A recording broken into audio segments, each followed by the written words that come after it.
and part of what makes it unique, was a consequence of the very real barriers that those who were determined to protect Quebec culture had erected around the local institutions in Quebec. And so one of the things that's very interesting about Montreal downtown, it's a very walkable city, by the way. It has great restaurants and great bars and an unbelievably vibrant and safe and dynamic and interesting and creative street life. And the Montreal municipal authorities have done a lovely job of regenerating the old city, and the old port looks great. And Montreal is just a wonderful city. And because of the barriers to Anglophone dominance, that's the Canadian word for English dominance, let's say, the city never became homogenized in its corporate culture, and there were a tremendous proliferation of local businesses, and that they all had all the charm of local businesses. So they weren't chains of restaurants that were exactly the same as restaurants everywhere else. And so despite the fact that these barriers, linguistic barriers, made life in some ways more difficult for me personally as an English speaker, and despite the fact that I was somewhat irritated about the fact that the English had been routed out of Quebec in some fundamental way, and that the relationship between Alberta and Quebec was fractious, I loved Montreal. And every time I go back there, I'm thrilled to be there. It really is a remarkably wonderful city. And so it begs the question, and how do you preserve the local while maintaining integration with the superordinate? And we have that problem in the world right now because the world's increasingly international in some real sense. There's a real utility in preserving local culture, and at the town level, at the province level, at the state level, at the national level, to preserve the autonomy and unique charms of each of those levels, but also to integrate the whole into a harmonious union. And all of us are struggling with that in a major way, and Canada struggles with that internally in a way, in some sense, that mirrors the situation in the entire world. And so that also complicates the political landscape. And so now, having said that, you also said that, so Quebec is also this very interesting contrast, because Montreal is a very free city.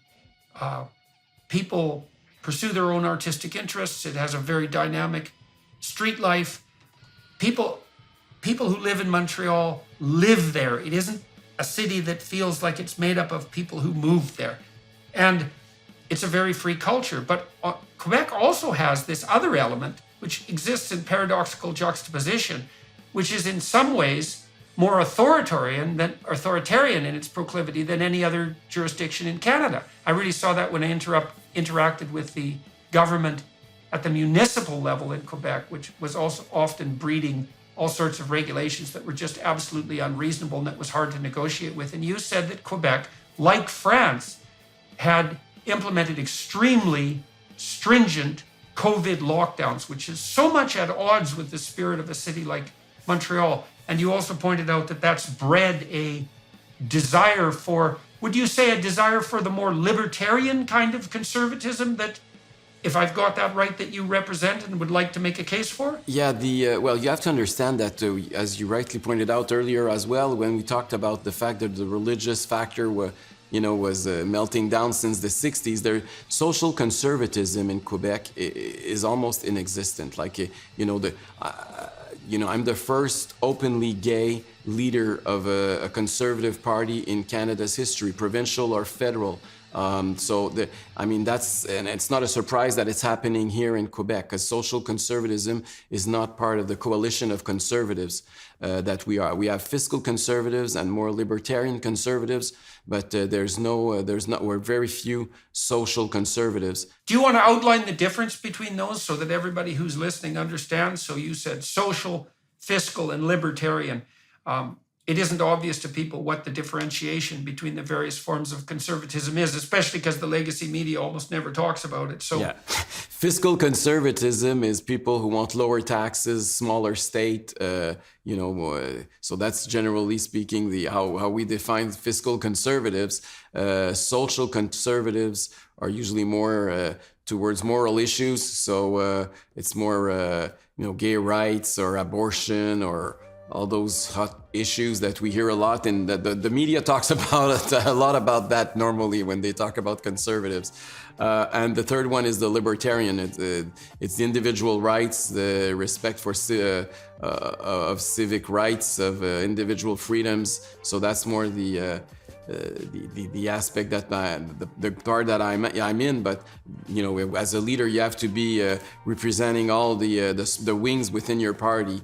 But there's really three main kind of conservatives in Canada, and in Quebec we only have 2 out of the 3. That's what I wanted to point it out. And so it might be a little bit different than elsewhere, because even if it's a contradiction for many people, because they recall Quebec before pre-1960, which was the most religious society with a lot of kids for everyone, and we went from one side to the other completely, and now the religious practices here are much lower, and especially among the youth, and that's why our voters are even younger. So it's a complete shift as well. So the conservative movement in Quebec is different, and there's a nationalist element as well that's probably not existent elsewhere in Canada, of people who want to promote and protect French and our culture and our uniqueness.